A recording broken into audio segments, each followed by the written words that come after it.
Warning: due to the graphic content in this program, viewer discretion is advised. When we talk about grooming, it can sound like an abstract idea that belongs in textbooks.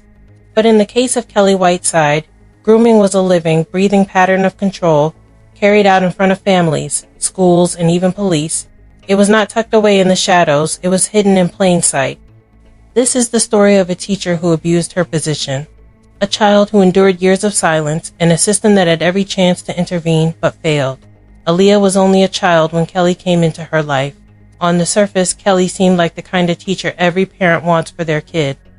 She listened, she made her student feel seen. For a child already carrying trauma and chaos at home, that attention felt like love. But Kellie's kindness was not kindness at all, it was strategy. She blurred the lines between teacher and friend. She arranged private talks in classrooms, secret meets, and then late-night Instagram messages. Each message came with a warning. Do not tell anyone. If you do, I will lose my job. Imagine putting that guilt on a teenager who trusted you. Soon, those conversations shifted. No longer about homework or guidance, they became about love. Happy Valentine's Day messages, I love you notes. Encouragement to watch adult films as a form of education. Then came the photos, inappropriate pictures shared back and forth, even though Aaliyah was only 13 years old. The encounters then moved from words to actions. At first, Kellie framed it as affection, but over time, she escalated. There was alcohol, there were blindfolds and restraints, there were toys and food. What was sold to the child as romance was in fact control and manipulation. Meanwhile, Kellie and Aaliyah maintained secret Instagram accounts. They posted like any young couple might, pictures filled with emojis and captions pretending this was love. But this was not love. It was the careful design of an adult keeping a child bound to her. This is the part that makes you furious. Parents raised alarms. They confronted Kellie, they went to principals. One principal admitted Kellie had already been warned in the past about inappropriate contact with students, yet nothing meaningful was done. Complaints were sent to so-called ethical standards branches inside the education department and then disappeared. In some cases, there were no records at all. When Aaliyah's own brother called police because he suspected something was wrong, he was told no action could be taken unless the victim, or the parents themselves, filed a report. The adults tasked with protecting children passed the responsibility back onto the child herself. By the time Aaliyah reached her early 20s, she had started to pull away. She had found a job, and she had found a partner who gave her a healthier perspective. She began to see the truth of what Kellie had done, and then came the day of courage. In February of 2024, she walked into a police station and said the words that forced the system to finally listen. I want to report a crime. That moment ended years of secrecy. Kellie was arrested and charged with multiple serious offenses against the child.